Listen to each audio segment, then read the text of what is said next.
Frank Sinatra made millions laugh, but he made his best friend pay. When the chairman of the board called Carson live on air using a secret phone reserved for tragedy, he demanded a life or the end of life favor that revealed the shame behind Johnny's greatest success.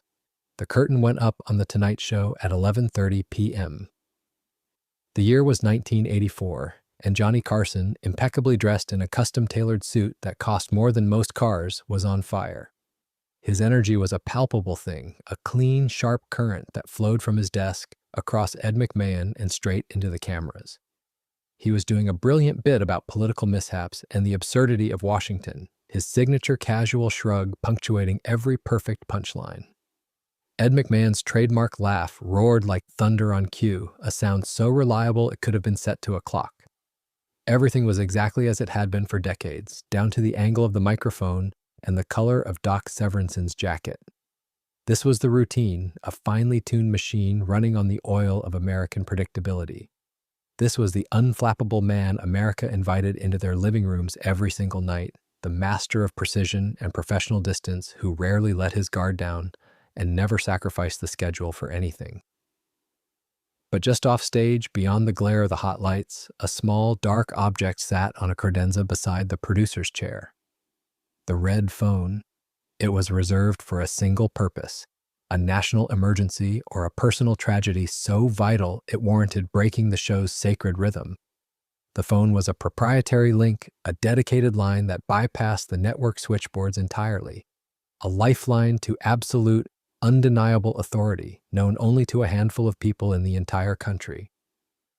For 20 years, that phone had sat in the shadows, silent, a symbol of Johnny's legendary distance and focus, a testament to the fact that nothing was more important than the man at the desk and the show's flawless execution. No matter what happened in the world, be it disaster or political upheaval, the red phone had remained dark. Fred de Cordova, the executive producer, often joked to the crew that if the red phone rang, it meant the Martians had landed and wanted to do an interview before conquering the planet, because only an alien invasion could justify the magnitude of the interruption it represented.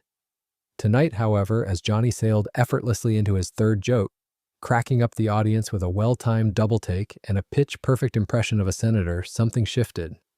Johnny was smiling, yes, but those who knew him best, the camera operators who tracked his every move, the floor manager who saw his hands grip the desk, could detect the subtlest tremor in his delivery, a tiny hesitation that suggested a profound, internal distraction, a crack in the armor. The king was sensing the loss of his domain, the sudden, cold premonition that tonight's script was about to be discarded entirely. The laugh track faded, the applause peaked, and Johnny began to transition, reaching for his interview cards. That's when the light on the red phone, still hidden just out of the frame, started to blink. A silent, insistent pulse of crimson that stole all the light from the stage wing and demanded the immediate, irreversible attention of everyone who knew its meaning. And 20 years of absolute control were instantly over. The red light pulsed, an insistent alarm, glowing like a forbidden jewel in the dim light. It was the only object in the entire Burbank studio with the power to truly stop the king of late night.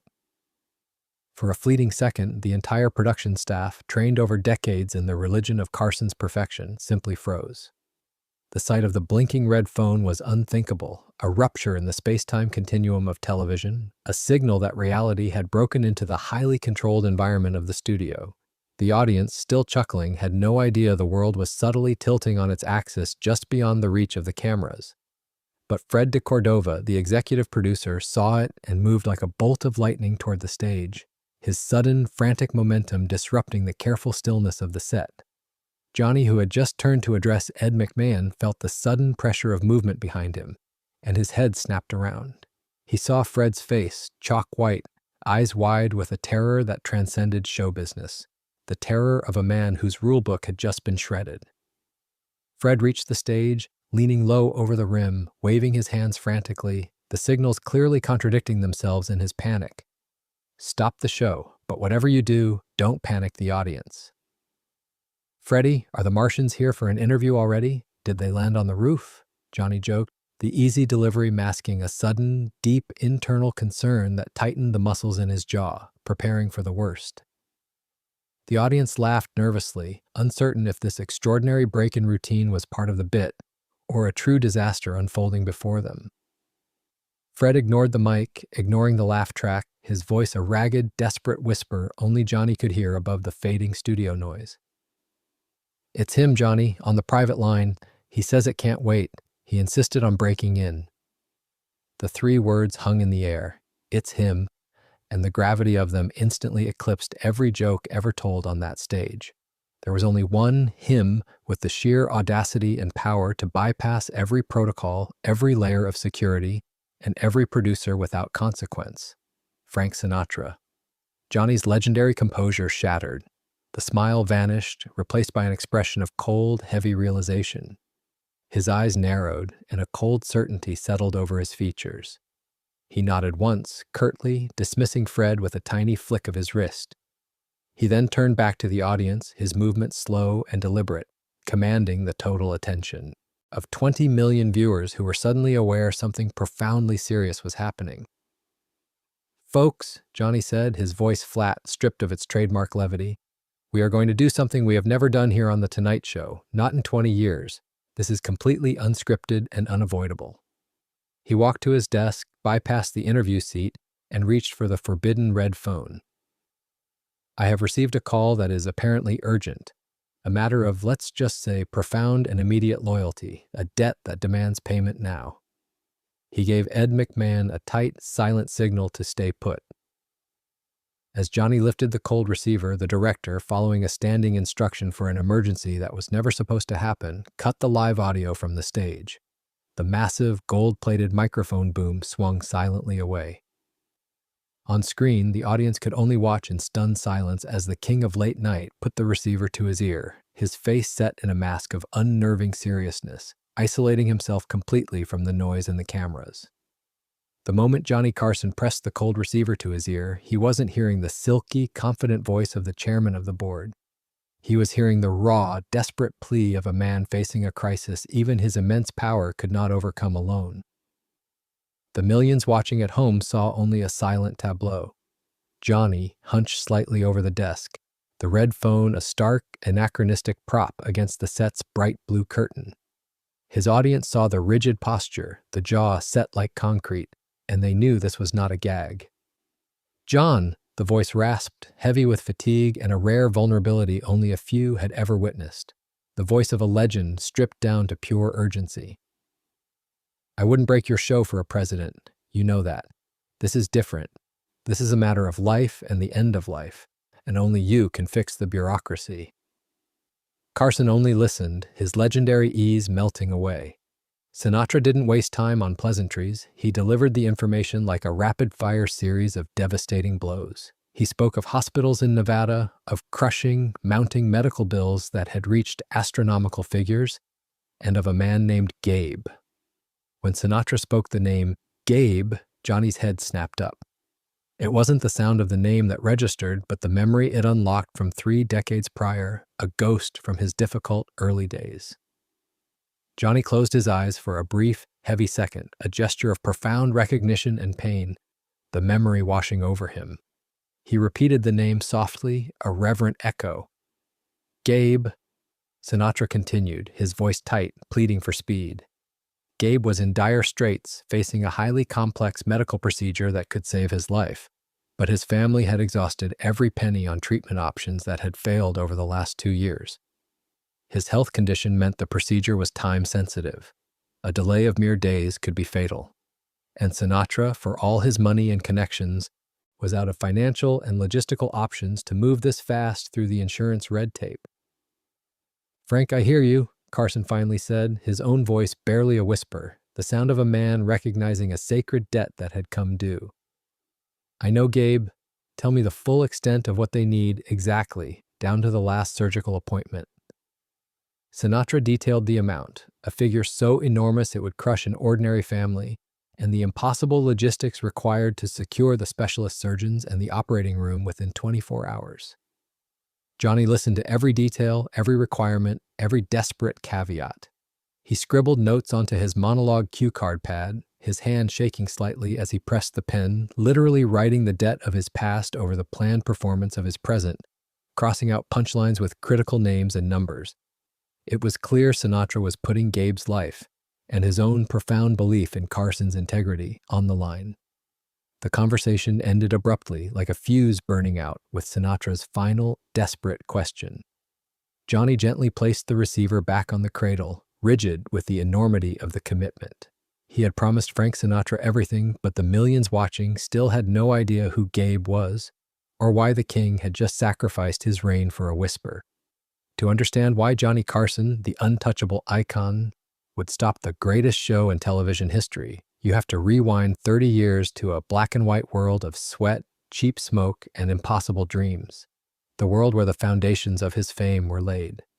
Gabe was not a star. He was the quiet professional, the lighting technician who ran the board at the old Barbary Coast Club in Las Vegas during the mid-1950s.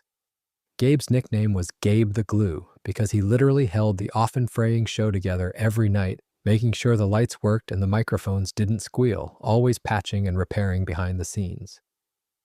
He knew both Carson and Sinatra before they were kings, as young men fueled by cheap bourbon, relentless ambition, and the desperate need to succeed on the brutal nightclub circuit.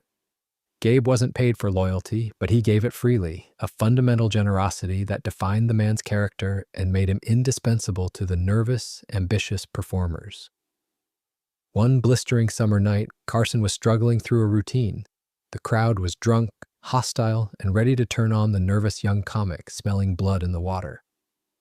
Just as Johnny began to falter, feeling the panic constrict his chest, Gabe, working the lights from the back booth, saw the distress in Johnny's eyes. Without a word, Gabe threw a single, perfectly timed spotlight onto a loud, belligerent heckler, bathing the man in harsh, sudden illumination that exposed his foolishness. The entire audience burst into uproarious laughter at the sheer audacity of the lighting cue. Johnny, seizing the moment, delivered a quick, brilliant line. Gabe had saved the set, and in essence, saved Carson's fledgling career when a single failure could have shattered his confidence and sent him packing back to Nebraska forever, forcing him to quit show business. A year later, when Sinatra was performing a crucial, sold-out benefit concert, a technical mishap threatened to cause the end of the show. A massive power surge that could have silenced the music permanently. Gabe worked through the smoke and the falling sparks, risking serious physical harm, to manually reroute the entire system through a backup power supply, ensuring Sinatra could finish the final, critical number that raised thousands for charity. Sinatra never forgot that quiet act of loyalty from the man behind the board, the one man who cared more about the show going on than the stars' egos. When both men became legends, Gabe faded away, content with his anonymity and the pride of a job well done.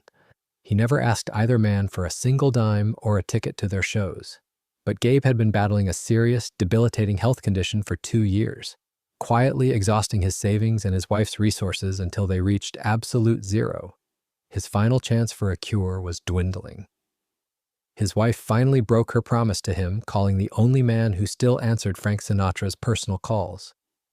Gabe, the selfless foundation of their fame, was now lying helpless. Sinatra had made the call.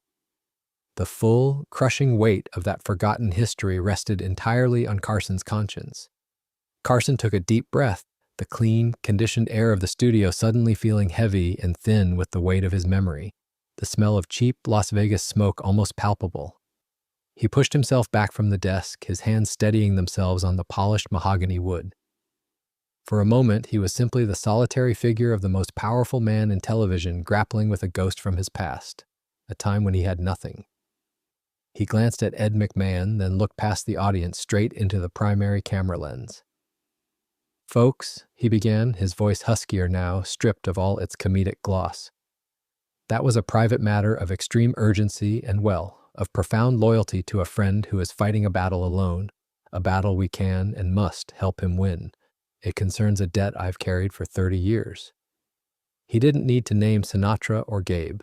What he needed to do was explain the impossible choice placed before him. He spoke generally about the man, the selfless technician who put his own safety aside for the sake of the show, and the current crisis, the need for immediate, life-saving medical assistance that money alone couldn't fix without high-level intervention.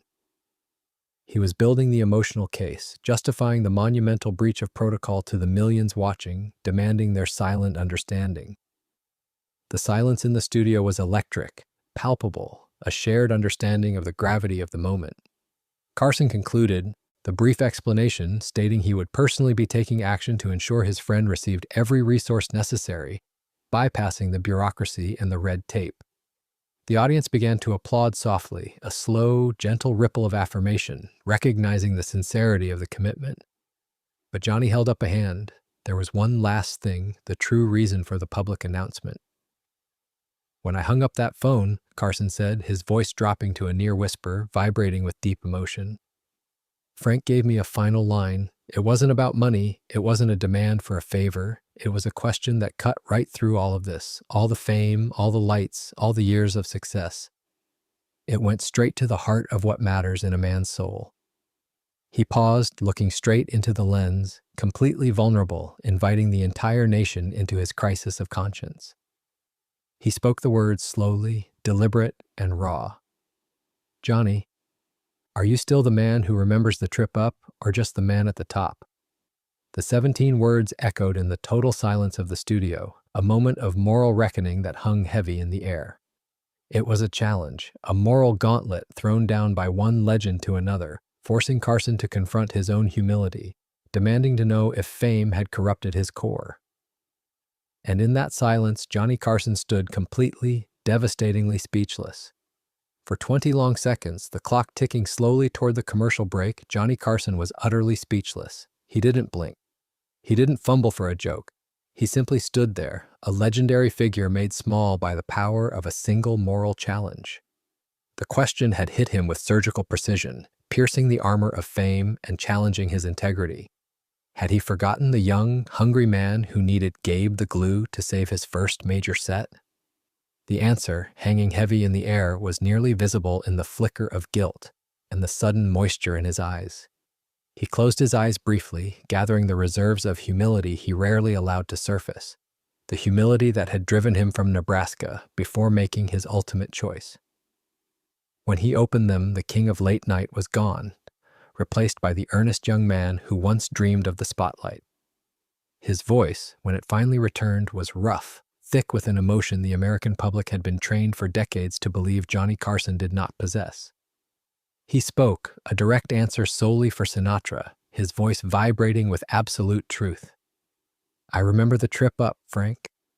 That was all. 4 simple, raw words. It was his confession, his promise, and his acceptance of the enormous, unspoken debt he owed. The simplicity of the statement, the unvarnished, truthful gravity of it, broke the tension in the room. The audience didn't applaud. They rose to their feet in a silent, shared testament to humanity, tears visible on many faces, acknowledging the profound moment of honesty. Johnny nodded his thanks, profoundly humbled by the affirmation. "Ladies and gentlemen," he stated, his voice regaining strength, "I believe that the people who hold the door open for you on the way up deserve to be looked after when they fall down. And tonight, the Tonight Show, not the company, but the people here personally, will personally ensure that Gabe, a man who gave us his all, receives the care he needs immediately. This is not charity. This is paying a debt of honor that is 30 years overdue." The pronouncement was unprecedented, a massive public promise of private, colossal expenditure, tying his own legacy to a promise of care. Ed McMahon, his face streaming with quiet tears, simply nodded, his own loyalty affirming Carson's profound choice. The man who never showed weakness had just revealed his heart to the world. The applause finally erupted, deep and resonant, the sound of an audience celebrating a hero making good on a decades-old promise. But the cameras lingered on Johnny. He was smiling again, genuine and untainted by the need to perform. He had passed Frank Sinatra's test, but the immense private commitment was only just beginning. The commercial break was supposed to be a rush of movement, producers adjusting ties, makeup artists dusting faces, stagehands prepping for the next act, but the studio floor was frozen, bathed in the sickly green light of intermission. Johnny Carson remained standing by his desk, unable to move, his face still etched with the profound honesty of his confession. He was physically and emotionally drained, not from the monologue, but from the sudden, jarring experience of exposing his private heart. The producers were in a panic, trying to figure out how to salvage the rest of the show, but Carson waved them away with a tired, silent gesture. The only person who approached him was Ed McMahon. Ed, whose trademark booming laugh was the sound of a million parties, walked slowly toward his friend, his face showing a rare, unmasked concern. Ed didn't speak. He simply placed a massive, comforting hand on Johnny's shoulder, a gesture that spanned 3 decades of unwavering loyalty, saying everything that needed to be said without a single word. Johnny leaned into the touch, a rare, momentary yielding of control, and then nodded, regaining his strength. When the show returned, the shift was immediate and powerful. The usual upbeat fanfare was muted, a somber acknowledgement of the seriousness of the situation. Johnny stood center stage, a somber, unsmiling figure, his posture speaking volumes about the moment's importance. "I owe you all an apology," he began, his voice calm, steady, and utterly sincere. "Tonight, the business of show business ran headlong into the business of being a decent human being, and I had to choose the latter. I stopped the program. I broke every rule in the book, and for that, I am sorry, but I stand by the decision." He paused, letting the unprecedented apology sink in completely. "But I have to believe that you, the audience, understand why I had to stop the music tonight. You have invited me into your homes every night for 20 years. You deserve to know that the man you invite in remembers the people who helped him get through the front door and made his success possible." He then told a short, poignant, humorous anecdote about Gabe, the slightly eccentric man who always brought stale donuts but managed to make everyone around him feel important. He described one freezing night in New York when Gabe noticed Johnny's threadbare coat, which offered little protection from the harsh winter cold. The next day, Gabe showed up with a massive, slightly used overcoat, claiming he'd won it in a poker game, but in reality, he'd spent his last paycheck on it. "That coat kept me warm for 2 years," Johnny finished, smiling faintly, his eyes moist. "And that kindness kept me going longer than any applause ever could, reminding me that people cared." The audience responded with grateful, understanding murmurs. "Now," Johnny said, his signature grin returning, but softer, wiser, "the promise remains. Gabe is taken care of. And that, ladies and gentlemen, is what tonight was really about. The simple, profound act of remembering." He turned, ready to move on with the single, final guest they managed to quickly prepare. The late-night studio was finally quiet, the audience gone, the cleanup crew moving silently among the rows of empty chairs. But the real work, the profound, life-altering transaction, was only just beginning in Johnny Carson's private, soundproof office. Carson sat alone, the glow of the desk lamp illuminating the single sheet of paper covered in his decisive handwriting. Names, numbers, and the massive financial figures required to save Gabe. He was physically and emotionally drained, but imbued with a strange, deep satisfaction that felt more fulfilling than any show ever could. The red phone resting on his desk tonight gave a soft, polite ring, the private line. "John," Sinatra said, his voice husky, "you answered the question. You proved who you are. Thank you, my friend." Carson got straight to the point, detailing the steps he had already initiated. A personal check cut immediately to cover the first wave of specialist costs, and the swift establishment of an anonymous trust fund to pay for all future care, including the necessary life-extending surgery, rehabilitation, and long-term care for Gabe and his wife, ensuring they would never worry about a medical bill again. "It will be handled through a shell corporation," Carson explained quietly, emphasizing the need for absolute secrecy. "Gabe and his family will never know the source. They'll be told it came from a dedicated union pension fund that was recently rediscovered in an audit." Sinatra was silent for a long moment, taking in the scale of the total, irrevocable commitment. "That's everything, John," Sinatra finally said, his voice thick with emotion. "More than I could ever ask for. You've given him back his life and his dignity." "It's only what's fair, Frank," Carson countered, his voice firm. "He saved us both before we could pay him. We're paying him back now with interest and respect." The two powerful men agreed on the terms of the ultimate secret. The incident and the financial intervention was never to be mentioned again by either of them. The public moment was unavoidable, but the profound, private act of rescue had to remain hidden, protected from the cynicism of Hollywood. The true measure of their loyalty was the silence they would keep about their immense generosity. Carson hung up, the enormous weight of the financial burden now replaced by the profound satisfaction of a sacred, decades-old debt finally settled. Gabe received his life-saving surgery within 72 hours of the phone call.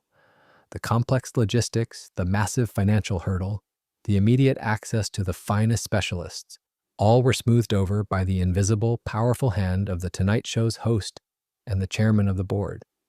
Gabe spent his final 5 years in comfort and dignity, never suspecting his benefactors, believing the story of the Union Fund completely. He often told his wife, "That money gave me back my pride, and the doctors gave me 5 extra Christmases." He passed away peacefully in his own bed 5 years after the red phone rang in Burbank. The event forever altered Carson. Ed McMahon often said, "Before Gabe, Johnny was the general. After Gabe, he was just John." Carson's legendary cool remained, but a thin, almost invisible seam of profound empathy cracked open. The private phone line, once silent, began to hum. Carson started making small, weekly calls to old, forgotten friends from his stand-up days and retired musicians, asking after their health and well-being, quietly offering aid where needed. This quiet campaign of loyalty, funded by his own substantial wealth, was his penance and his promise to remain the man who remembered the trip up. He had been forced to choose between the man on top and the man who remembered the trip up, and the act of choosing the latter fundamentally reshaped his view of success. A retired producer once said, reflecting on the profound atmosphere change, "All I know is the man we knew as Johnny Carson walked onto that stage that night, and a better man walked off." The king had kept the secret, but the warmth of the deed still radiated years after the spotlight had faded to black. Here's what people don't understand about the night the red phone rang. It wasn't special because a celebrity interrupted a television show. Celebrities cry, fight, and break protocol constantly. It was special because the king of late night was forced for the first time in his entire public life to stop performing his role and simply be a man. He had meticulously constructed and maintained an empire of detachment and wit, a towering fortress of cool that nothing, no critic, no rating dip, no public disaster, could penetrate. That persona was his protection, his armor against the vulnerability of being human. But Frank Sinatra's question, "Johnny, are you still the man who remembers the trip up, or just the man at the top?" was the siege weapon that broke through his defenses, demanding he confront his deepest moral truth right there in the harsh light of a television studio. That question was more than a challenge. It was a mirror held up to his soul. It stripped away the tuxedo, the desk, and the millions of dollars, asking him to remember the scent of cheap cigarette smoke and the desperation of playing to a hostile room in Las Vegas. It was a demand for accountability, an insistence that the achievement of fame should not erase the fundamental bonds forged in poverty and shared struggle. Carson's answer, "I remember the trip up, Frank," was the single greatest act of humility in his career. An emotional confession that the 20 million members of the audience felt deep in their souls. They recognized the man beneath the legend.